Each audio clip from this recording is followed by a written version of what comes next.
and a lot of buffoonery because unfortunately these middlemen guys are absolutely terrible. They are ruining the continent of Africa, and some of them are not even just African. Some of them could also be African American middlemen or Caribbean middlemen. Mm-hmm. So we have a list of 10 ways to spot these people out so that you don't give them your money. Don't be like me. I've lost thousands of dollars dealing with these guys who have empty promises and can't deliver nothing.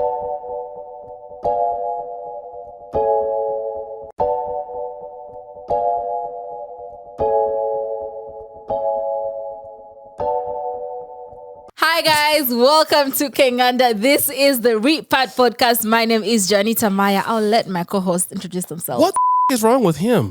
Maintain is always hyped when there's an intro. I don't get it. Do you know what it is? It's because I'm a producer, right? Mm-hmm. And intros are so important because in that short space of time, you have to grab the listener. Mm-hmm. Yeah. So it just makes me feel like that. Oh, okay. By the way, DJ Maintain, DJ and producer, Caribbean and living in Kampala for 5 years now and loving it. Okay. Miss Kuhani, honey, I was told this is the period of time where I have to say everything about myself. Yeah. Yes, give us energy, Kuhani. What is this? Songwriter, yes, vocalist, yeah, model, host. So yeah, check me out, Miss Kuhani, honey. Street Kuhani on YouTube. Yes. Okay. Gang. Are you done yet? Damn, O'Shea. Sorry. O'Shea Duke Jackson, African American. Let's get into it. Okay. Right. I should actually take this one away. Storytime music! So guys, I've been having a lot of problems here in Africa. Mm-hmm. And how long have you been working here? 2019? Yeah, 2019. Yeah, so long time. Kenganda started at the end of 2018 was 2019. So we've had a lot of successes and a lot of problems.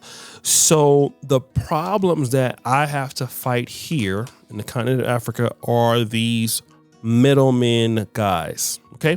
So I don't want you to come over here and get screwed over like I've had to get screwed. I've gotten screwed over and Maintain, right? Yeah. So we have some tips for you, whatever African country that you go to. I don't think it's all the same, but it's similar. If you can avoid some of these traps, it will save you a lot of money, a lot of time, and a lot of buffoonery because unfortunately these middlemen guys are absolutely terrible. They are ruining the continent of Africa, and some of them are not even just African. Some of them could also be African American middlemen or Caribbean middlemen. Mm-hmm. So we have a list of 10 ways to spot these people out so that you don't give them your money. Don't be like me. I've lost thousands of dollars dealing with these guys who have empty promises and can't deliver nothing. Can we go to rule number 1? Yes. Please do. Land is easy to acquire in Uganda, Ghana, whatever. That's one thing some people will tell you. That's a local guy. You're a foreigner. They'll tell you how easy it is to acquire land or citizenship. Then they'll promise to know someone who can achieve these things for you. Mm-hmm. Then do you guys agree that that's something that they say, or is it a bad rule? I've come across that a lot with the land and the national ID. Okay. Being offered it with no sort of like, what's the word I'm looking for? Like they've got no backup to it. They're not saying, oh, this is previous people I've worked with, and this is what they've got from me helping them. Mm-hmm. It's just word of mouth. Mm-hmm. So yeah, whenever I come across that, or whenever anybody should come across that, you should run. Yeah. Right. Yeah, if they're not coming with cold hard facts about how they can get you a national ID or how they can get you land. Mm-hmm. They're no facts. Yeah, they're not. Thank you. Yeah. Yeah. I'd say for what I've seen is in Kenya there are these people who say broti maguta, which means plots like oil. Like, you know, when meat is fat and like plots. So they'll come to you and tell you, oh, we have these acres of land we're selling. They're in, let's say, in Lugogo. We're having a group of people to go see it. So they're like, but you have to pay this amount of money to go and see it and acquire like to book your plot of land, and it's somebody else's land. So you end up buying somebody else's land. They give you even a title deed, and it looks so real. And then you come and find out, oh my God, I just spent my millions on buying somebody else's land, and this person, you don't know them, and after that they disappear. Like it's like they didn't even exist. They gone. Yeah. So the land thing, yes, people will lie to you that they have land they want to sell to you, and find yourself in a fix.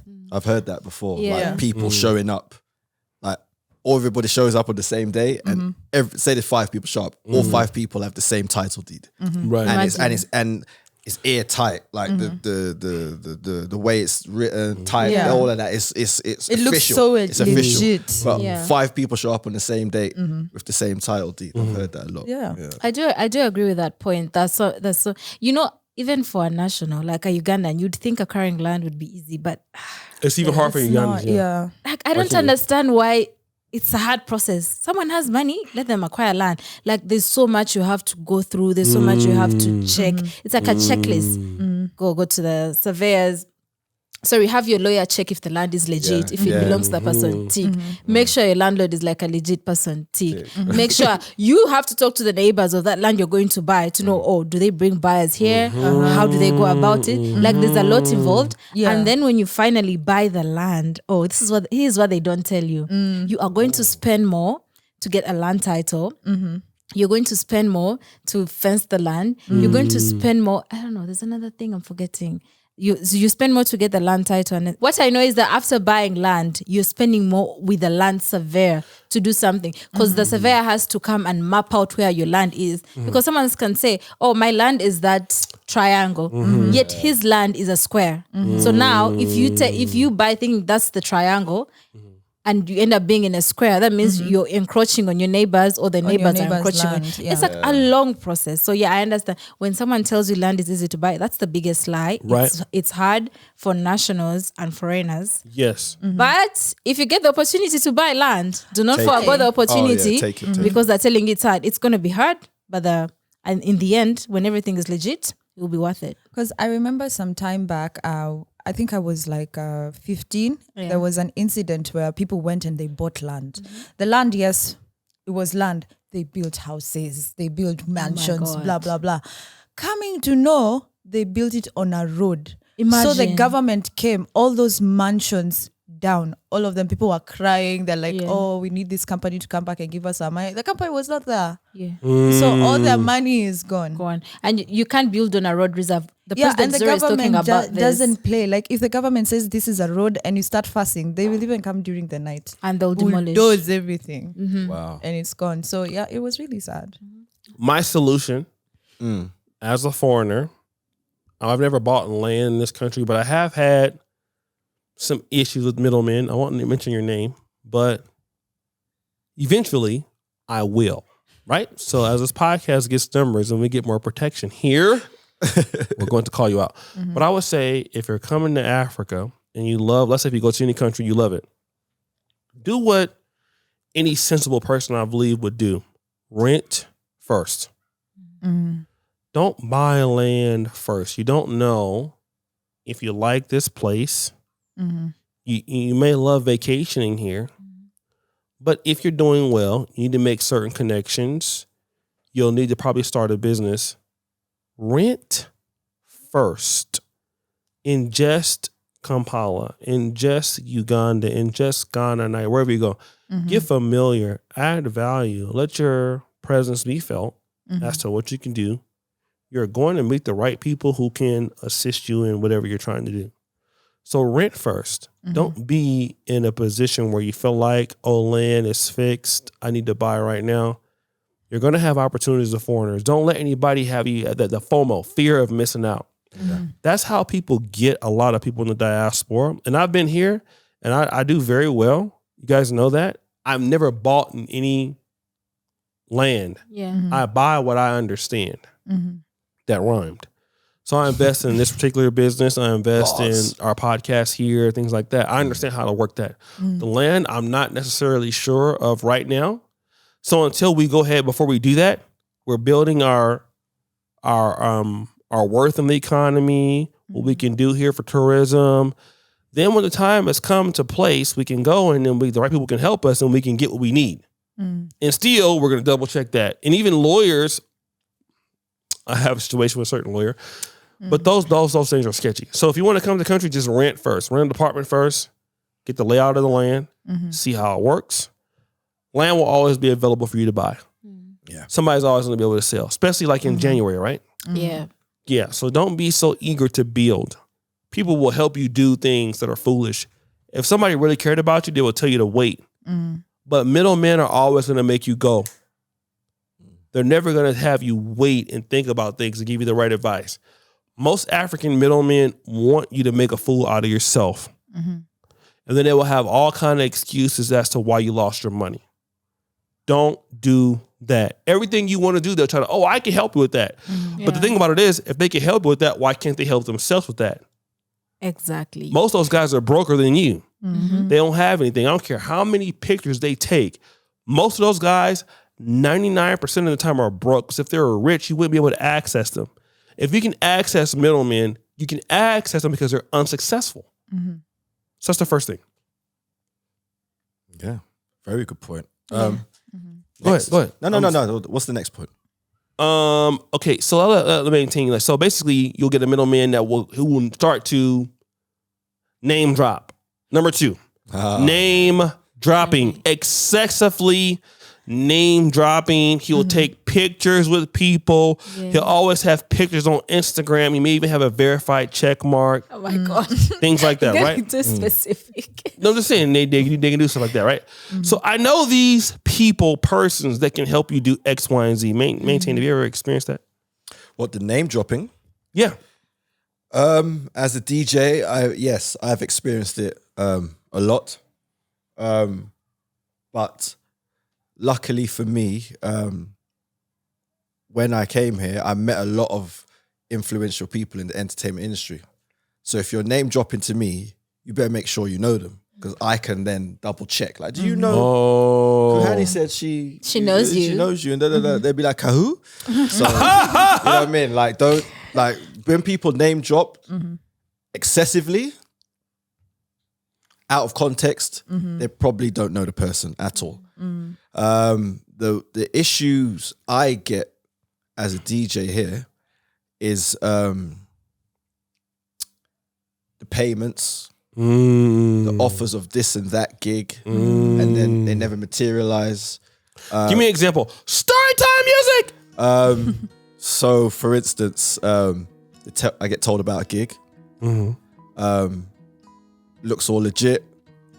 Then they start asking, what equipment do you have? Can this DJ use your controller? Can this DJ use your laptop, etc.? And I'm saying, they're not DJs if they need to use my equipment. I know my accent sounds the way I sound, but I wasn't born with a silver spoon in my mouth. As much as Great Britain likes to portray themselves as the land of milk and honey and the streets are paved with gold. So I've worked hard to acquire all the equipment I have, so I'm not just going to lend it out willy-nilly. So that's a lot of the issues I get with people name drop. So they name drop to get my, attention. And if they damage your equipment, all they're going to say is, I'm sorry. Oh, yeah. I'm sorry. Yeah, sorry. I never used this before. I didn't know that this did that, and I couldn't turn that knob this way. So they suck you in with the name dropping, and then when they start speaking to me more, or if I cross check the names they're dropping, then I get out of there. Yeah. But it's like you just have to don't take shortcuts, because I know like Kampala is very free and very flowing, and everyone's having fun, and it's very like like a fluid sort of situation. But when it's coming to dealing with your career and your money, do not take shortcuts. Don't just someone you've met in the club today and you're gonna go with them tomorrow to view land or view a nightclub you can possibly own and things like that. No. Like you said earlier, like take your time, observe, and then go in with more knowledge. Yeah. Kuhani, any scams you want to talk about? And Kuhani, you've been in the creative industry in Kenya, so Yeah. let us So, know. like he's saying, the name droppers, they'll come to you and be like, you're looking for a studio. Oh, I know this producer, and drop a big name like, let me think, like Motive. There's a producer in Kenya called Motive. So yeah, they'll be like, oh, I know Motive the Don. I can get you into that studio. Then he's like, you know what? Like, just give me 2K. And then, So you end up spending money that you didn't need to spend, and at the end of the day, so they always come up with a funny excuse. They're like, oh, he said he's busy today, but you can go next week. And again they come, no, next week again. So you find say Joe. Yeah. I don't even know what to say, man. Like, let me say this. And I don't want to be canceled for this, but here's how I feel. I was talking to Patrick, who's your brother, right? Who also edits for us here. Big P. I said, Patrick, Ugandans think Americans are stupid. He said, you're wrong. Ugandans think everybody are stupid. So you have to understand that as a foreigner, people think that even though you're from the West, not that you're dumb, but you just don't know how things go here. They think we're soft. They think that we Yeah. ain't come up with no struggle. We ain't- Right. You know what I'm saying? They don't know we still black. Like, We're like, I could drop you in Halsden. Yeah, you'll be Yeah. screaming to come back to Kampala. Yeah, Trust yeah. me. They just think we're soft and we Yeah. ain't had no sort of like struggle. Right. Or no nothing. because the to, shit like, that people get away fortify. here, somebody could tie your mama up and all kind of stuff. Like, and it'd be like that. Like, but the thing is, they think like, we're out of place. We don't know people and things like that, which is usually true. So you Yeah, can't defend yourself. Yeah. So what they understand is that these middleman guys is like, okay, you're here because you want to be a progressive person, right? You want to do business and you want things to happen at the same speed that they happen in London or in Sacramento or in the West. So let me give you the illusion. And some of them have even lived in the States or lived in London. Some of these guys who are middlemen are just not local guys. These are guys who can speak your lingo. Yeah. So they've lived in the diaspora. True. So the thing is, they will tell you that, I know this person, but then always think, if you know that person, then why are you not benefiting from that particular individual? Yeah. Think about that. Yeah, In the diaspora. like that. We don't think about it like that. Like, oh, that person, you know that person? Well, okay, then think about it. Now I know. Like one day, Storytime Music, I was at Kabira. There's a guy on this channel. We visited his particular farm. I won't mention the farm's name. Right. The guy saw me there. Now, I wasn't there. You were there. And I believe you, Quasi, rest in peace, Kim, was there. Yeah. To shoot the farm. Yeah, the farm. So it was a point where Kanganda was the biggest agriculture producing entity in Uganda. Y'all don't want to give us our props though, but it's okay. It's all good. I'm not mad at y'all. So the guy recognized me from being on Kanganda, although he never met me, but he watched the channel after we introduced his farm. The guy got contacts, probably got some business or whatever. So the guy comes and sits where I'm at. So I'm like, who is this guy sitting? Because, people here, they come and see me and they just sit down. So at that point, I know they know who I am. Like yesterday, shout out to Dr. Michelle Taylor out of Atlanta. She's an internal medicine person. She's here with the boyfriend that's an emergency medical doctor with UCLA Medical School. They just sat right where I was at. Wow. So, and beautiful lady, my mother. If she was with that guy, brother, I don't want you to beat me up. She was fine. So I'm just gonna be real. She looked real good. But shout out to the brother. He's out in Rwanda now. I'm gonna go hang out with him. He told me basically I was too broke to buy him some drinks. But brother, these checks I'm getting over here. But anyways, let me get back to rich. So anyways, let me get back to the story, right? So so the guy comes and sees me. He goes, O'Shea, I was on your channel. We did. Thank you for the farm. I'm here with some guys. I want you to meet. They have, we should meet up and do business. Like, do business about what? Well, this guy here has a $10 million project. So what does that mean to me? He goes, well, my friend, I'm already doing pretty good as I am. Oh no, this guy is doing whatever. I'm saying, well, but what I have is consistent. So the first thing I thought was, you said this guy has a $10 million project. He thought I was going to stop what I'm doing to come talk to this guy. Right. But what I looked at is, if they had a $10 million project, you wouldn't tell me because you would be benefiting from that, right? Yeah, exactly. Liar. So the guy messaged me and the guy says, I want to set up an appointment with you. I told the guy, I'm not meeting with you. You can talk to my manager and then you can pay me $10,000 for the time that I'm going to, because you have a $10 million project. Yeah. Give me $10,000. I'll give you the account number. You put it there. No response from the guy. So this guy is lying. He wants to use us for whatever he wants to use you for because he has nothing really to offer. Yeah. And as a person from Africa, from American diaspora, we're so used to like equating our experience in America to guys like here. If we think that we see a millionaire, our vision of a millionaire is not an African millionaire. Our vision of a millionaire is an American millionaire and what they do in the transparency. But it's not the case here. So when somebody says they know this person, we actually believe you, but they're lying. Many times they're lying. Nobody will give you that sort of information for nothing. True. Yeah. True. Number 3, I can introduce you to the president.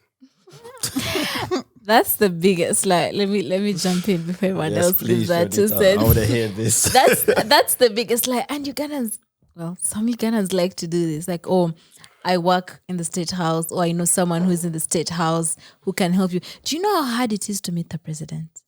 True. Do you know the people in the waiting line to meet the president? Like big people. That are richer than you. Who is convincing you that you're just going to meet that man? Do you know how hard it is to get with him be in the same environment? Breathe the oxygen, he's also breathing. It is so hard. If anyone tells you they're going to help you meet the president, that's the biggest lie. First of all, they're lying to you, or they just want to make themselves look very important, that they have access to the president, so you can trust them and give them what it is they need from you, and that's how they get your money. Do not trust anyone who tells you they can get you to the president. If the president wants to get to you, trust me, an invitation will come to you. You will know when it's the president. Yes. You will know. Or he'll just come and just kick in your door or whatever. And like I said, you will know when it's the president who wants to meet you. Yeah. Blindfolded, you will know. And if it's a good reason or a bad reason, yes. You will know. Yeah. So no one should ever lie to you that they can help you meet the president. That's the biggest lie. Yeah. It can't happen. Even if they're related to him, it can't happen. And number one, the guy is very smart. The guy is a wizard. So you're not going to get there. You're not going to waste his time. Exactly. He's heard everything. There's nothing you're going to tell him that he doesn't know. True that. Yeah. Anybody that wants to put in on that? I have never had that one. You want to meet the okay? What about you? I've never had anyone say, "Oh, I can introduce you to the president." But I have. Actually, no one's actually said that to me. But I've had friends that work in agriculture, entertainment, land and whatnot. And what I hear tends to happen is, I can get you a meeting with XYZ. Yeah. But it's going to cost you $5,000. There you go. So they go, but the thing is, they actually get you to meet the person. But then what happens? They split it. So I will take 2.5. The person you're going to meet, you'll take 2.5. They'll sit down with you and they'll be like, sorry, 1 second. Oh my God, I have to go. But take my guy's number. And he can be a minister too. Yeah, you minister, whatever. Yeah. And you don't hear from him again. He's got $2,500. The guy. Let me just say this. We had an opportunity to meet the minister in Frank. Mburara. Yeah. He was a great guy. The wife, I met them. They took care of us when we went out there to their resorts and things like that. It was an awesome experience. However, you got to understand, a lot of these ministers, they're very busy. Yeah. So a lot of times, just like me, and I'm not a minister of a whole thing like agriculture or a minister of investment authority, whatever. Yeah. So you're so busy running your life, you're a married man, whatever. So even in Kinganda, I'm taking orders from, like Rachel says, okay, or Jonita says, hey, we need X, Y, and Z. I'm just a regular guy. There's wine. So I don't have time to be dealing with. I only have a few hours in a day. I meet with big people. I have a whole ministry I'm running. Yeah. So you as a guy that's coming here, who are you? I'm a small guy to somebody like this, unless proven otherwise, right? So you don't have any clout. Now I'm Kinganda. I've been here we've been here since what, 5 years? Okay. We brought Wode Maya to Uganda. I've met people know that about us. And we are nobody here. What does that say about you? You know what I mean? Yeah. We have the best video podcast, not only in Uganda. We are the best video podcast in East Africa by far. Ain't nobody that the top video podcast might produce 4 times a month. We're dropping an episode every day. If we are having that experience, you must assume, no matter what you feel about your abilities, you're not going to meet the president. Yeah. Sure. So, and if you meet the president is not going to get. Do you expect him to give you something? Like the president met Akon, and that deal didn't have anything. The president's not looking to give you something because you have a good idea, right? So the president is busy. A minister is busy. If you're somebody like Wood Amai, you're adding value and you're bringing a lot of social capital and things you have, they'll take their time to meet with you, possibly. Yeah. But if somebody is promising that and you're nobody that's to be known, they're going to take you for your money. That person's going to say, well, the president is busy. And then once you spend that money, you have no really any ability to expose that person and you're going. And unfortunately, that happens here in Africa. Never spend money on somebody telling they can introduce you to the president. Yeah. Sure. I know a guy that spent like $5,000 and never got to meet him. Put on a whole suit and everything. Never happened. Man. Also, sometimes you could be in the lineup to meet him, and then last minute they switch. They're like, no, you can meet him. True. Like his security just looks at you and is like, no, Yeah. you're not going to meet him. It's just better. like that. Yeah, it's better to start your own thing, whatever you're doing, Yeah, for real. and then you start on your own momentum. Because anybody wants somebody who's independent. Sure. Put your own stuff out, build your own value. The guy's busy. You're nobody to him. Prove you're somebody to the guy. They'll reach out and come get you. Even the president know who Safe Boda was, and Safe Boda is huge in Uganda. Yeah. He's like, who's Safe Boda? So if there's no Safe Boda, Wow. he's not gonna know you. Wow. True. Just be real. The president doesn't Also- know so many things. So many Even things. like those people who I have feel met like the they shock him that, president. you mean this is my country? Yeah, I mean, he has so To many. order a boat. Yeah, You know, it shocks he's- him. he's probably paying like 70% of the time trying to, figure out people who trying to like take over his own stuff, right? Okay, my favorite one is number 4. Oh. Let's meet up and share ideas. Oh, useless meeting. These people will tell you to come and share ideas, then disappear and go do your ideas. Oh, that's a switch. Honestly, I've had this happen to me. Like somebody would come and, because I thought he was my friend then, so we'd come sit together and ideas. Then he'd go use my ideas and share them with people who can help him push the idea. So he'll come and tell you, I even have a meeting with this person. I can let you meet him. We can go together. He will go to that meeting. He will get what he wants. You're still seated there waiting. I remember this one time we wrote a whole script because we wanted to do, there's always film competitions going on, like Nairobi film. So, we wrote a script. We did auditions. We spent our money. We even hired a car with our own money so that we can go to Machakos and shoot. He went, he sold that script. He got money. He left, like he disappeared out of nowhere. And he would always do that, like disappear after he has money, then come back when the money is finished. And he's like, this happened. Yeah. So people will tell you, come and share ideas. Then they go and use your ideas. Yeah. And entertainment, don't tell people your ideas. Yeah. Don't tell them your ideas. Don't. Do It happened to you. Yo, like I don't present ideas until they're complete. Like this is not only, I know this is Kenganda, but it's not only Kampala where this happens, right? This happens in London too. But I only present ideas when they're complete, and I'm very wary of my brand. So a lot of people, for me as a DJ, when people ask me, oh, I have a night on here, I would like to book you for it. Can you come to the event, see what the vibe is, and then we go from there. So I used to think, oh yeah, that's cool, I'll go. I go, There's a whole load of photos of me at the place on their story, blah, blah, blah. And then the event booking doesn't come.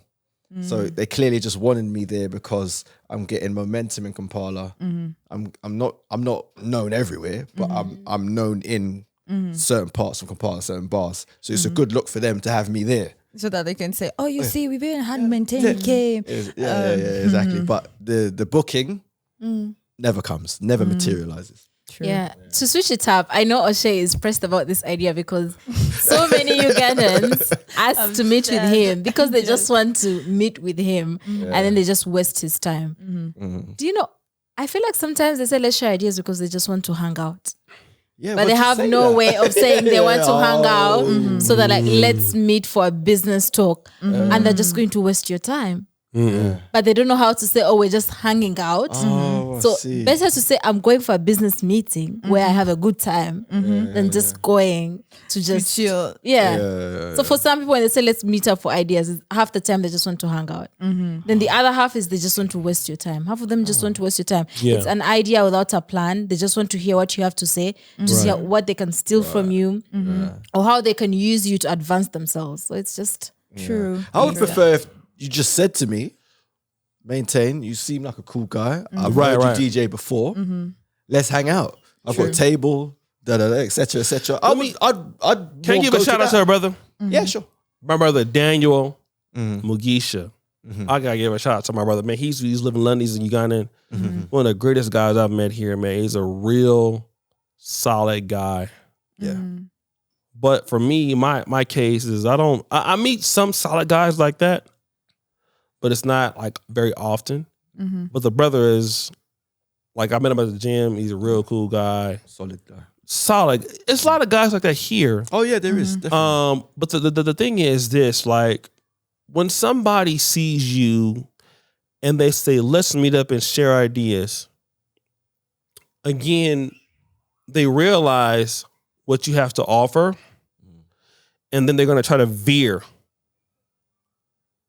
They're going to veer off into what they can do and try to materialize what their idea is to benefit them. So then now, all of a sudden, your whole thing is compromised. So to share ideas with me, and you know that I have the platform and you don't, you're trying to get me into something that doesn't make any sense. And you think that I'm dumb. Yeah.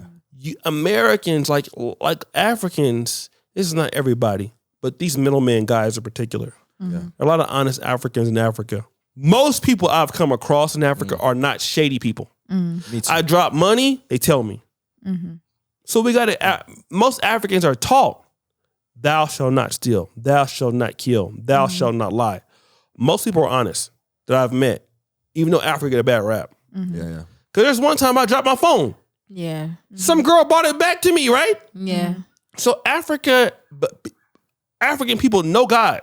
Yeah. They know what's right and wrong. Okay? So we're not going to act like they're so much different than somebody else. But these middlemen are evil, most of them, right? That's the problem. Yeah. So now you say, let's meet up and share ideas, but your ideas lead to nowhere.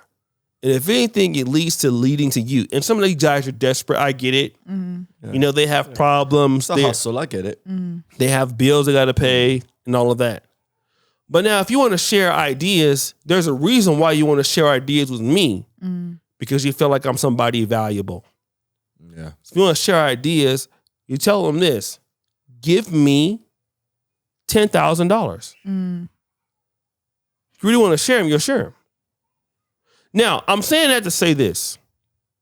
Number one, if you're on your path, you came to Uganda, you came to Ghana, you have a family, whatever, you're an African-American, diaspora, in Uganda, in America, whoever you may be. You came here for a reason. You have your ideas. You didn't come for this person to steer you off your path.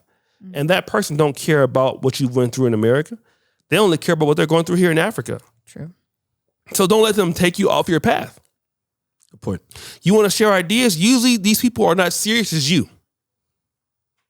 So stay with what you're doing because it's going somewhere. Kanganda and Jonita know we couldn't even shoot a video here in this country. Is it true? Yeah. We couldn't shoot one video. We couldn't edit a video here. Now we're in Kenya. We have Pan-African Dating Show. If I would have let somebody with sharing their ideas, we would already be under. I will not let anybody in the black world or any world take away what I came here to do. You're not going to do it. Stay focused on what you. Nobody here is going to help you for the most part do what you want to do, unless you're already doing it and they want to be a part of it. Yeah. Like who Honey here. Right? Yeah. So people like that can help you because they're already in the industry. But somebody that's already in the business industry, let's share ideas, they're lying, usually. Nobody is there to help you build something in the industry. They're there to take from you, from what I'm seeing. It can happen, but very rarely. If you're already on the path, they're on the path because they want to be on the path with you or take away from what you're doing. Yeah. That's it. They usually phrase it in such a nice way. They'll tell you, tell me what your idea is. I help you build on it. It sounds so nice. You're like, oh, you want to help me? Lies. They don't. Number 5, they talk about money a lot. This is a sign of the fake rich. And in Africa, they promise you signs of wealth. You can get like one person we met. Remember, we won't call the person's name. The government can pay you $100 million. Is that what's true? Yeah, that's what they say. They promise you this endless amounts of wealth. Yeah. We've met with the one person, somebody higher in the government, that recognized King Ghana Channel. We won't call his name. They promise you this amount of wealth. They talk about money to you. Every time they talk to you, it's not about value or how what you're doing can add value to, and that's also scam, but like your impact is never value. They always give a dollar amount for it because thinking that you're just looking for that amount of money. And they never look at reasonable amounts of money. Yeah. It's always something excessive. Just to outrageous to see if you're greedy and if you don't pay it. Have you ever experienced that? I haven't experienced the money offers. As a DJ, it just stems from and like fake gigs and things like that. But I've never come across just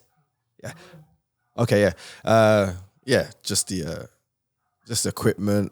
For, like, oh, we can get you this gig here, that gig here, but you've got to come to my club and we can parade you around and get and like put you on their story, and then the gig never comes. But I've never had anyone offer crazy amounts of money to me.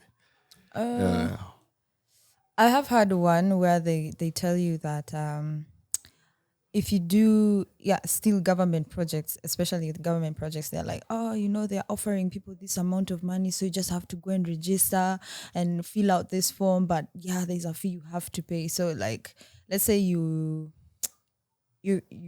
I don't know, like a project you can do for the government. It might be a legit project. It is there, but they already have people for it. So they phrase it like now during elections or census, they usually hire like youth people to come and do the census for them. So somebody might take advantage of that and come and tell you, oh, we're looking for youth who can go around for the censorship and everything.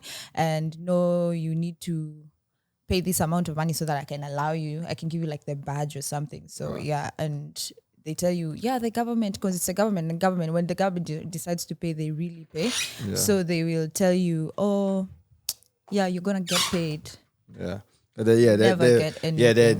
hinging their scam on the fact. Yes, so, and especially in Kenya, whenever they talk about government projects, there is money. But if you're not smart and if you don't have discernment, you will end up in a very deep hole. Yeah, for real. Jonita. Yeah, I think they promise you a large sum of money. Just it's like to lure you in, like, like come in with the small money and then you will get this amount. Like, just come in, invest in yourself. That's what they like to call it. Invest in yourself by giving up this amount of money, and then you're gonna get the money back. So I think it's just like a technique or a trick they use to try and get you in. I think they do that. I was gonna say money doesn't depress me, but that's the biggest lie. I'm sorry. I was lying on a Sunday. I don't believe in more money than problems. No, but what doesn't impress me is money that's not in my account. There Because you go. money that I don't have and you have no proof and you yourself don't have it, you can promise to give me millions and millions when yourself you look like 1,000. It's like, connect. Boss. Connect it. And also, like, I hate to say this, but I'm gonna put this out there. If I get arrested, I will. But I've noticed. Look at maintain. Like, go ahead, talk. It's an open space. Yeah. Storytime music. I've noticed that certain governments that I've visited, they will just because people have money don't mean they're willing to spend it. And most people want to use you in Africa to help their agenda Yeah. go forward. Because we don't have a lot of us in the West when we come back to Africa, or you know, in sub-Saharan Africa, we have a certain feeling of belonging and things that we need to do, and people can play on that. Yeah. You know, like I'm here, I feel like I need to do something. Like when I came to Uganda for the first time, Yeah. for me it was like I'm in Africa, I need to kiss the ground. Now I didn't do it, but it was a thought. Because I'm returning to the continent of my ancestors. But somebody who's born here doesn't have the same mentality as me. Yeah. So the way that I want to treat people or interact or to want to build our community, it doesn't mean that the person who's from here could feel they've been disrespected by their people and now they've gotten to a certain level because of how they've gotten it, whether it's corrupt level or whatever. So they may not have the same mentality as you. For example, we have a person that I know that got us to do a deal because, you're helping the community. You're going to help these youth. But that person doesn't care about the youth, but I care about the youth. Yeah. Some people can see what your selling points. Your selling points are not always about money or whatever. Or it could be about the youth or you're wanting to empower people. All they care about is themselves. So if somebody is saying like, we can promise you wealth, we can promise you everything, most likely nobody is willing to give you $100 million if that person doesn't have $100 million. They probably don't have $100 million. And they're banking on you because you're not rich. You don't know the signs of the fake rich. Yeah. Nobody who's rich talks about that kind of promise. Yeah. They don't even say what the value of their project is or their personal value. You just won't get that. The thing is, whatever your idea is in Africa, in sub-Saharan Africa rather, build it up. Yes. The people who are going to help you will contact you and you can negotiate that directly with them. Let's say, for example, so if true. it's MasterCard or Safaricom, we have a brand that we have had a chance to meet. We won't mention them right now. But that person said directly, they said exactly, and Joan, what year does that mean? No, Simran. What's that? What do you want? Real talk. Yeah. This is the brand. What do you want? We can give it to you. But a middleman's not going to promise you that. No. Because this guy has no proof of concept. He's probably poorer than you. So stick on what you have. For us in Kinganda, as a Repat podcast, I'll tell you one thing, and this is not offensive to anybody, there's no government that funds us. You know who funds us? People that work. The diaspora. You guys. The diaspora funds us. Most of that is coming from the West. England, secondarily, Canada, third, and the biggest is the USA. So you guys fund what we do. So with you empower us to do this. And I'm pretty sure African governments like that. So some guy's telling me that they're going to give us more than what you give us. And we've been doing this for 5 years. And everything we've gotten is from the diaspora. Most of the months we've lost a lot of money, right? But my situation with the other stuff is what has kept us afloat. Yeah. No government has given us any money. So don't think of that some government's going to pay you. And sometimes I heard it, if they do pay you, it's months or years or whatever. After a while. Yeah. The private sector is where it's at. Get power with the diaspora. The diaspora will pay. The diaspora can fund. Governments, we need little governments. Diaspora is even giving more money than China or IMF or whatever. We need to provide value for our people that can support what we do right now. Like if you guys give not to say you should do it, but if you give a super chat, we get it right now. or we get to the end of the month. Yeah. We ain't waiting on nobody, right? All right. Number 6, they never show or prove their quality of work. Is that a bad one or a good one? It's a bad one. Very bad. No, is it a good point or? Oh is yeah, it it's a good point. It's a good point. Yeah. Ben saying you had something to say about showing facts. No, I heard the point. It's a good point, but for me, it's a little. It doesn't kind of relate to me that much because as a DJ, I hear your mixes. I hear your production. I see your content, so I can kind of figure out what level you're on and whether to go into business with you. So for me as a DJ, it's quite easy to weed out who's a good DJ, who's a bad DJ. Okay, Who's a okay, good okay, producer, okay. who's a bad producer, who's a good content creator, who's a bad content creator. If you're sliding into my DMs, pause, and you wanna offer content creation, but I go to your profile and you've got no posts and you've got no sort of link tree to anything else that you're doing, then it's easy for me to just be like, all right, block. So yeah, for me, it's quite easy to weed out that sort of thing. Okay. I What don't know about you, anyone Kawani? else. The one I've seen is it's not the work. So I feel like they work as a chain. So like I meet Maintain, he tells me can help me with this. And I'm like, so show me proof. So he has somebody else is like, you can call this person. You think I'm joking? Let's call them right now. Calls Janita. Janita is already in on the game. She gives me a story. Then I'm like, no, one person is not enough. I need like 5 people who can tell me that you have actually done this. So call another person who's also in on the game. So it's a chain.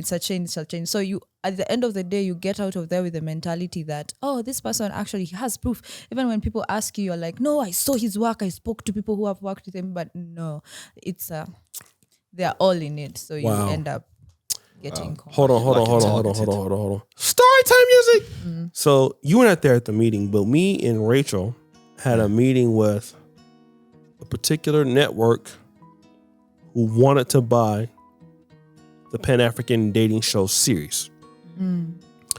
Shout out to the Pan-African Dating Show. We're at 30,000 subscribers. Kuhani is helping us with that. Kuhani was actually a contestant on the Pan-African Dating Show before it actually, I think the Kenyan episodes, we already had like 7 before we launched, right? Something like that. So the Kenyan episodes we needed 10. I think she was in episode 6, something like that. Yeah. Anyways, so once the Pan-African Dating Show at one point was getting a lot of views, a network, there was a middleman, a guy who's on, I won't talk about the network. So me and Rachel were there, and Nagy, and Patrick. The guy goes, I can get you, this show needs to be on our network. You want to grow in your Ghana, put it on our network. I can get you 25 million shillings right now. What does the guy do? What does he do? It's Tati. Phone ringing music. He calls somebody right now, right in front of us. He puts it on speakerphone. These are all middleman traps. The guy makes sure he doesn't speak in Luganda. He speaks in English. How much do you say that we can get for this show? 25 million shillings. That's $7,000. But that's a lie. Okay? This is a guy who's premeditated whenever he pitches. That guy will always say that. You can sign off your rights to that. You'll never get the money. That person will get half the money and it will go to the bigger network. You will lose. You will go into a court battle over all the stuff. If the guy wants something from me, it must mean it's worth more than whatever you're offering me. And I don't need you. So another thing you can ask people in these middleman guys, don't ever tell them that you're looking for money. But like, I'm looking to grow. Middleman guys are so stupid, they'll always come back to money. And that's how you know they have not listened to you. Right. So you're like, I'm looking for X, Y, and Z. Well, I can get you this money.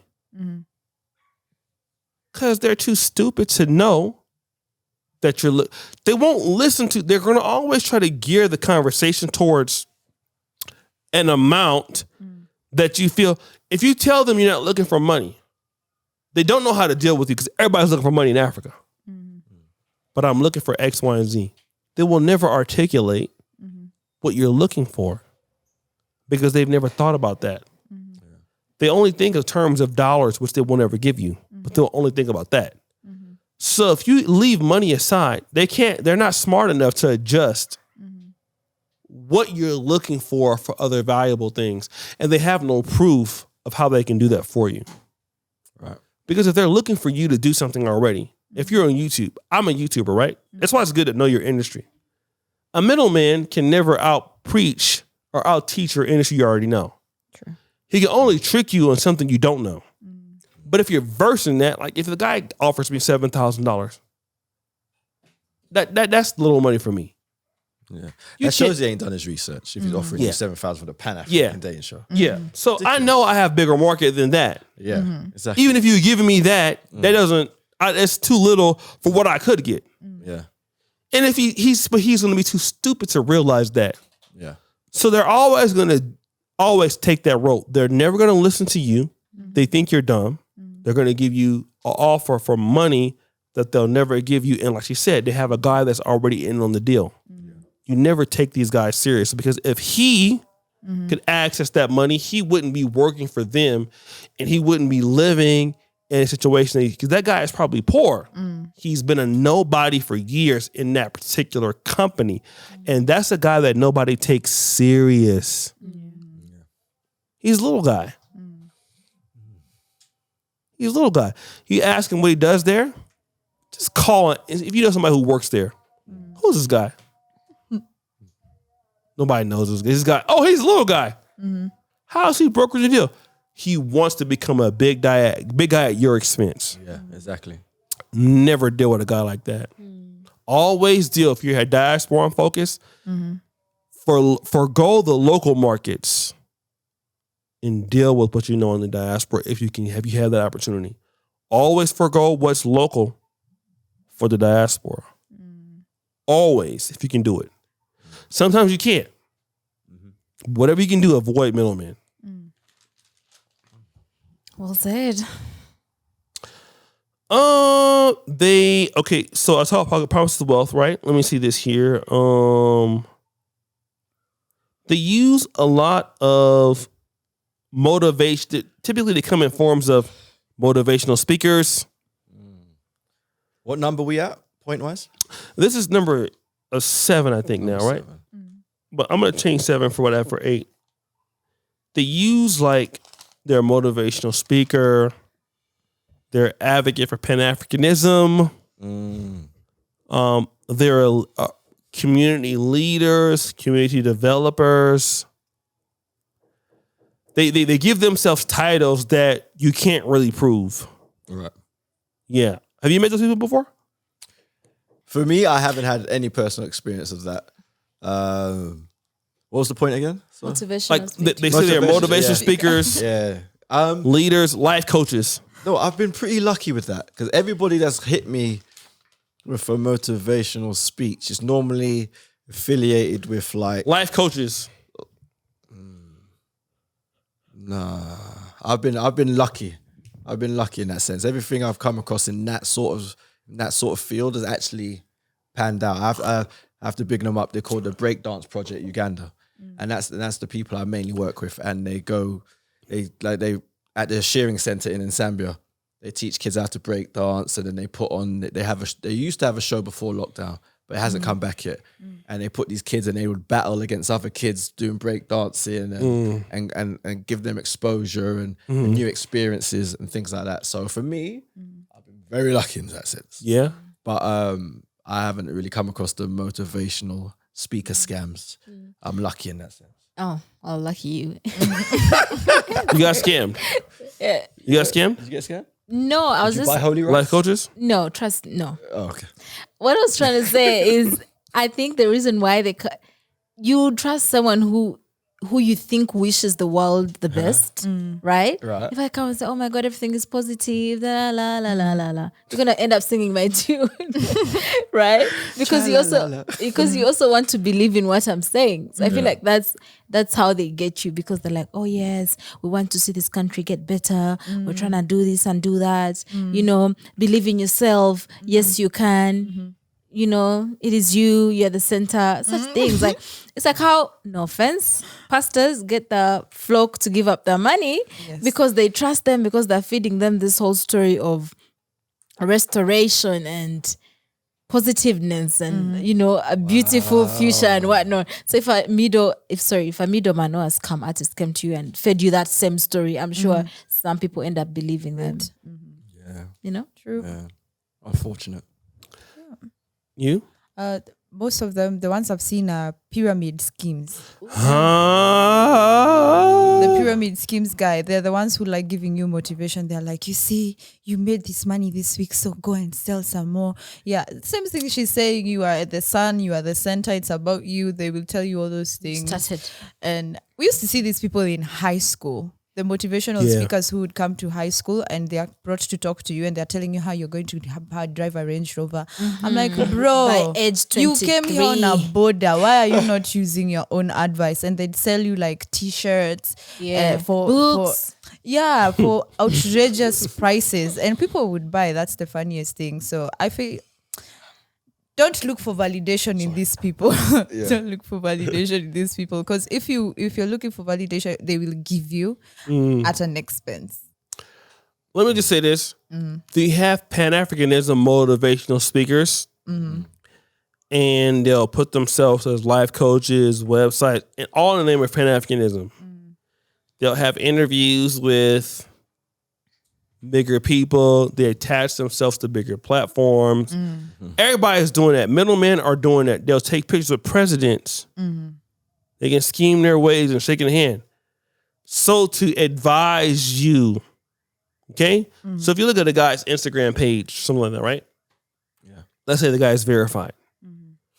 That's easy to do, right? Is it really? Now you can pay for it. It's so easy. On Twitter. Yeah, Twitter and Instagram. But those are Yeah. Wow. But even You must us, pay for Blue Tick to have one. we're not even verified yet, are we? On Twitter, we are. How much do you pay for it? $8. All right. I'm gonna see like being verified. Yeah. Because the reality is I'm not selling shit. I don't want to meet most of y'all. So I'm just gonna be real. Because y'all, I'm busy, right? Most people who are successful don't have time to consult or talk to you. People who want to consult or talk to you, some people are in the business legitimately. You should support Jonita's consulting business. You still have it, right? Yes, guys. Yeah. Wow. No. Yeah. But Jonita is, because I have roasted Jonita on her consulting business. Yeah. So Jonita will actually tell you the truth. Yeah. But a lot of folks won't. Most people who are trying to make themselves as Pan-African leaders, Pan-African visionists, if they have to do it on their website, that means they don't have any infrastructure to do the business. You don't have any proof of what they do. And it can't be found on the internet. I can go to anybody's website. They can say they're a motivational speaker. They're a thinker. What do they do every day? What is their impact? It's zero. Uganda, you will see what our impact is if you just come to Uganda. Yeah. Just something little like picking you from the airport and what I won't do for everybody else. But Yeah. we'll go back to Africa here. We brought Watermaya here. We're not saying that to brag, but it's just true. Yeah. We're not looking to, right now at least, unless you guys demand it, we can sell you an overpriced tour and take your money. That's fine. If you want to do that, we can probably try to figure that out. But I've been able to get in the tour business for years and I haven't done it. Simply because I don't want to be bothered with y'all. I'm just real. I don't want you guys calling me. It's the truth. I make enough money where I don't have to deal with shit. So most people who will deal with shit will deal with it because it's a scam. Okay? Right. Middlemen business in Africa is big business because you can't Google it. All right? Most guys are going to come to you. They're a Pan-African thinker. They don't care anything about Pan-Africanism. Right? We're going to tell you here the truth plain truth, I tell you guys every episode, don't follow me. I don't want you messaging me because that's the truth. I really don't. I don't want to meet most of y'all because I'm busy. That's how most people are who are busy. People who want to meet you are not busy. You're going to make them busy when they scam you to all your money. Most people are going to come because Pan-Africanism and repat business is the next big thing. So people are going to use you for your stuff.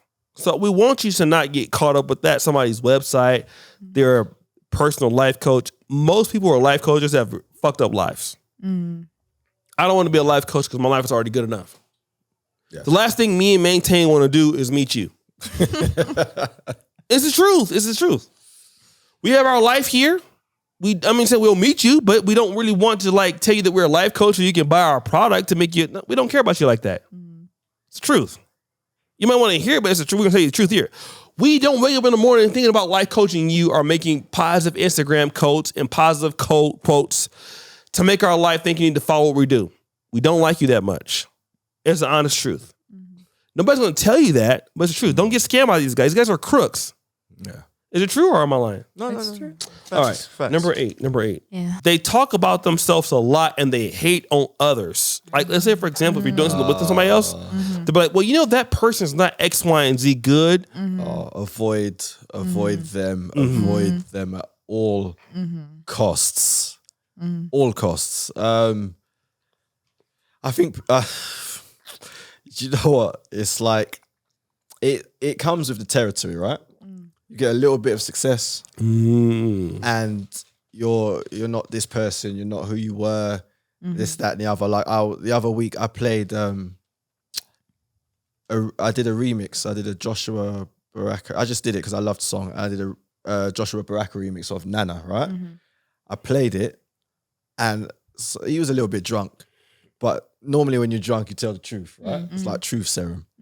And he was cussing Joshua Baraka saying, oh, he's gone away from what he was. He's a musician. He can play multiple instruments. Now he's making these pop songs and The guy's got 1 million views on YouTube of his song. Like he's pushing like Uganda in a positive light. But you can't see that. You just want him to stay there when he was doing them so far events and it was like maybe 20, 30 people. He's playing his guitar and you like that side of him. But it's like, allow people to evolve. Allow people to make their money and better their lives. You know, I don't know why people are obsessed with people staying in this pocket. And when they try to do something different musically or try not to do the norm, you know, they've changed and switched up. You know what I mean? I don't understand that. For real. Yeah. So one thing they'll say is, you're an American or Black British, so you see things that we don't see. In what sense, though? So what they'll say is, this is the middleman talking to you. Yeah. He'll try to downplay his Ugandan experience. Right. To make you feel like you're smarter than who you are. You see, you people here, you've come into Uganda. You're seeing things in the way that we don't see here. He'll use Yege as an example for that. So you see things that we don't see here, but you can be rich because you see things that we don't see. Right. In order to butter you up to make you feel like you are more important than him, but he's actually smart. Right. What do you think about that? As Maintain is thinking, I would actually like to side with the middleman on this one. Because ideally, see, if you're Ugandan and you've not traveled, there's certain things that you think are normal in this country and you won't see certain opportunities in a certain place because you've not traveled. Right. But then you start to travel and you see how people do things and you see how people move and you see what they have over there that is not here. And now if you come back and implement that, then that's the same thing. Like he's saying, you see things that other people can't see. Fine, the middleman is trying to butter you up. But on the flip side, that's the point. Or the middleman is trying to butter you up, that's for sure. Trying to make you feel big, trying to make you think that, oh, you're the one with the ideas. So dish out your ideas and your money and let's get with the getting the money and whatnot. But the sentence has a point in itself, not from a middleman, but the sentence in itself has a middleman. I'm sure that certain things Kohani has seen in Kenya that are not in Uganda. And she's like, oh, by the way, there's a gap here, or there's an opportunity for Ugandans to do this and this and this. Now, a normal Ugandan who has non-traveled may not be able to see a certain opportunity. The late BMK, one of the richest guys in Uganda, in his book, he was able to do certain things because he traveled to China and he saw what they had over there and he implemented it here. And that's how he got his money. But yeah. Great point. But what do you think, Maintain? Do you think... Do you know what? This is going to sound like I'm copying out here. But I was going to say exactly what you said. Maintain. Seriously, because when people meet me, right, I've Maintain, right? Who's called DJ Maintain? There's not many. So when people meet me, they tend to check out my social mediums and they see for themselves that I do things in a different way and those ways have gotten success. So, and that's, for me, luckily, it's turned out positively on the most part. Some DJs out there, won't mention any names, I know they've taken my format. Y'all stealing? Y'all stealing? The way I DJ, the way I mix, the way I mix certain genres together. So I know that, but that's cool. Flattery is, was it? Takes you. Imitation is the highest form of flattery. Flattery. So, you know what I mean? I'm cool. Hold on. Cool. I want y'all to flatter this Repat podcast. We dare you. So we want you to listen to me. Storytime music. We want you to flatter this. We're waiting. Y'all mad? Go ahead. I'm sorry. Yeah. So yeah, that was pretty much the point I was making. It's very, very, very aligned with Journey. Right. Kwani, you want to add to that? On this one, I have nothing to say. Okay, let me just say this. Like, I think that one time, and this is the point that I experienced here. Yeah. Because, I went to, shout out to I went to Howard University for some time, which is one of the best black colleges in the HBC. You've heard of it before? Howard University? I've heard of it. So I went to Sacramento State University, shout out to the Hornets, and I graduated with a degree in biology. And then I went to the Medical University of Lublin, and I got my doctorate in medicine. I know I make wrong comments when I'm drinking wine. Well, I got a good education. I can practice in the EU if I want anytime, take the LEC, whatever, and in the States. But one of the things is that just because you live in Uganda, you don't know anything. That's one of the things you have to realize. Americans and British people, we are too overconfident. And Africans understand that you're stupid. Because you may know your particular industry, you may know your system, but you don't know Africa. So when you come here, you have to appear that you don't know nothing. Yeah. So a guy can tell you, you guys are smarter than us. You know things that we can't see. And you want to believe that because that's why you're here. For most people. I came here because I was tricking. I'm going to be real. Okay. I came here. I wanted to come to Africa. I'll have a good time at the bar. I bought so many Hennessy shots that night. I loved it, man. I was having fun. I just loved Africa.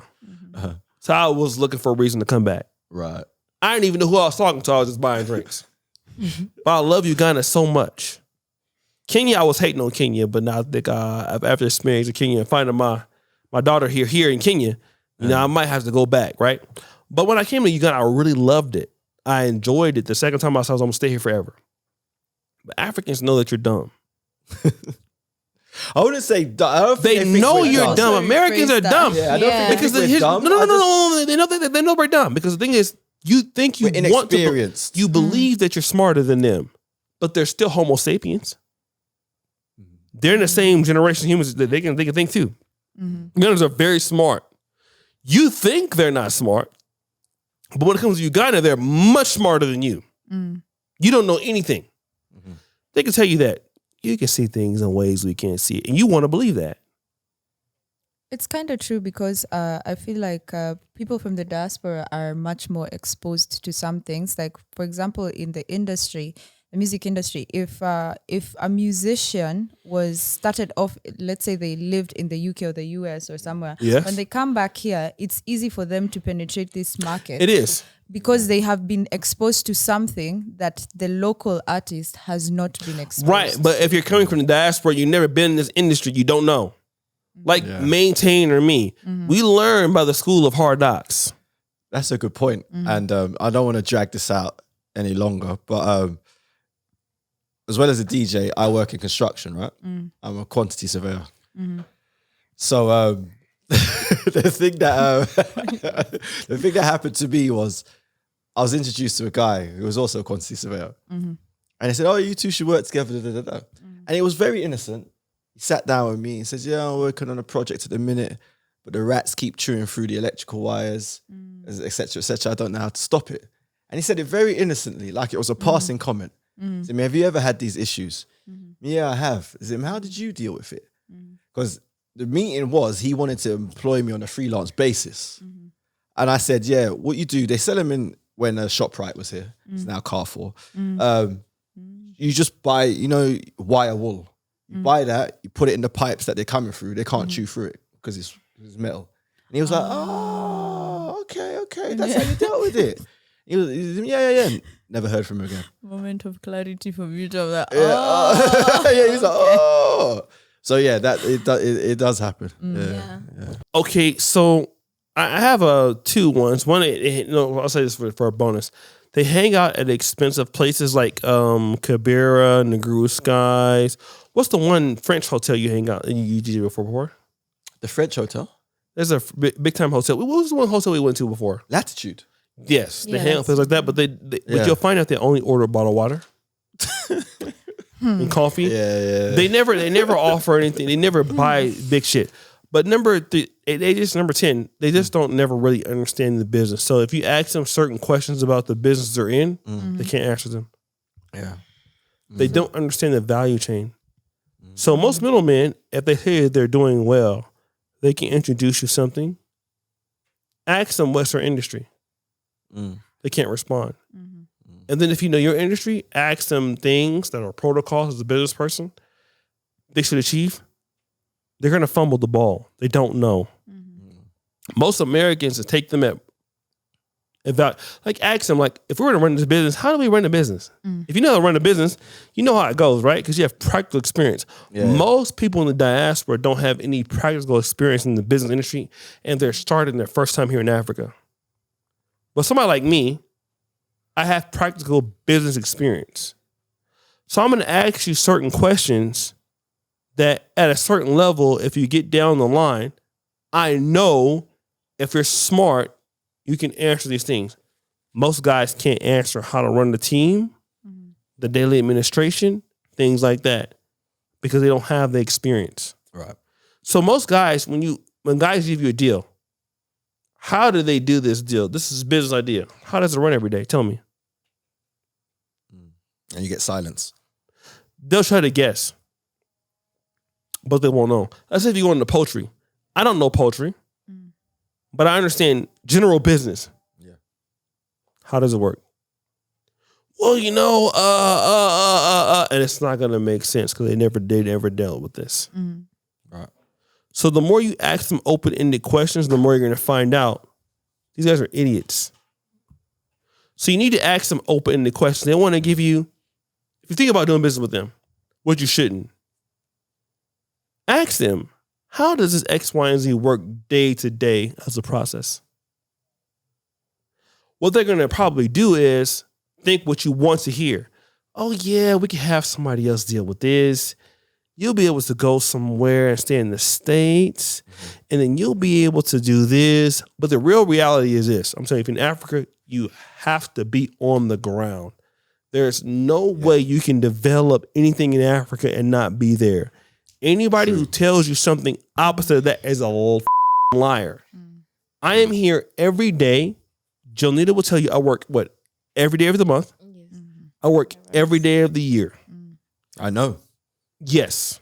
Because I can't get you out. Yes. To relax. If anybody tells you anything yourself. opposite of that, where you're going to live your life, you're going to be enjoying yourself, and money's going to be coming in, and they're lying. Africa is tough. The weather is good. The women are good looking. The people are nice. For some of you ladies, the men are good looking, but it's rough, bro. You're gonna have to work. Yeah. I would say minimum of 10 hours a day is your average. If any middleman promises you something different than that, lie. So that's what I'm saying. What do you think about that? I agree. You have to have on the ground experience. You have to learn the ways of Uganda, namely Kampala, and you have to, like I've said it all the time. I sound like a broken record, but you have to be open-minded, and you have to take in the fact that Uganda functions different than London, and just be a sponge and soak it up, but just amass as much experience as you possibly can. You know what I mean? So you can be like knowledgeable. Okay. In what you're dealing with. Kohani? Like we say in Kenya, kwa ground vitu ni different, Yeah, which basically I say that all means- the time, kwa ground, don't I? Yeah. Do I not say that? Kwa ground. I don't listen to what you be saying. Kwa ground. Uko kwa ground. What does that mean? On the ground, things What's are happening different. down Yeah. there? So kwa Literally ground, on the ground.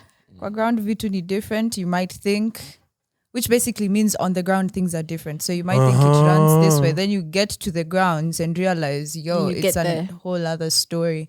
So yeah, be very mindful. Never let anybody. The reason why we have this podcast today is because I'm here. Now, I want to say this. Jonita, I love her like she's a part of our own family. She's really been never taking anything from me. But at the same time, Jonita's, let's say, iron fist rule, it is better when I'm here. I'll say that, right? Jonita is an excellent young woman. But again, you need to be in Africa. You're not going to be in America and getting rich. Unless you really know the system and you really know how things work and you're Ugandan American or Nigerian American, that's the possibility. But if you're an African American or Caribbean American or Black British, forget it. You need to be here. Yeah. Got to be here. And you got to put in the work. And the work is hard. Power goes out. Ramadan, people are yelling. Come on now. Born again Christians yelling. Sunday service. You have your Indians, they have their get-togethers, they're yelling. Africa is not for the weak. No. Africa has to be in your blood. Yes. You're going to fight for whatever you get. But in saying that, you fight for whatever you get, but once you get it, it's going to be the best thing you've ever had in your life. Oh, yeah. No doubt about it. I won't take it for the world, but you're going to fight. Oh, yeah. And me, nigga, I'll fight. So Yeah. I'm going to fight. That's why they call it I'll the fight some of y'all jungle. niggas. So it's just going to be little win or lose. I'm here to fight. I didn't come here to lose, right? Straight, yeah. So we're going to fight for whatever we get. And I'm the kind of person I'm going to fight to the death. To take what I got. Okay. I'm willing to die. No, I'm just saying that's how you get attitude when you come here. Yeah. But so I'm coming here, I'm willing to, but that's how you have to feel, right? And as the Black community, we need to feel like we're willing to die for what we want to control. True. When a Chinese man comes here, he feel the same way, right? And as brothers and sisters, we want to here to tell you that we don't want y'all to go through the same shit that me and Maintain and went through. Because a lot of things that we touched on here, we didn't go into detail with. Yeah. Yeah. Right? We don't want you as brothers and sisters to come here and struggle like we did. Yeah. Eventually, as we get more knowledge and more information, this podcast, we'll get more partners. Yeah. We can make your guys' life easier so that you want to suffer like we did. Yeah. True. But you're going to have to go through a level of suffering. Yeah. If you don't want to deal with suffering, don't come here. To build character. But if you want to, like for me, Jonita will tell you, that's why I love Jonita so much. Wow. Me and Jonita were the only, and this is why I'll do almost anything for Jonita. Wow, Right? I fired Joan before. Wow, Oshay. That's true. But listen, I love Joan. Like, don't get me wrong. I love Jonita. Don't ever get it twisted. I will do anything for Jonita because when I didn't have shit, Jonita stuck by me. Okay? Jonita stuck by me. Me and Jonita have fought on and off the air many nights, years and days arguing, all kind of stuff. All right? That's why I will beat y'all up over Jonita. I love Jonita, okay? Jonita is a great woman because she dealt with me. So, what I'm trying to tell you is that I fought to be here. You wanted to fight to be in Africa.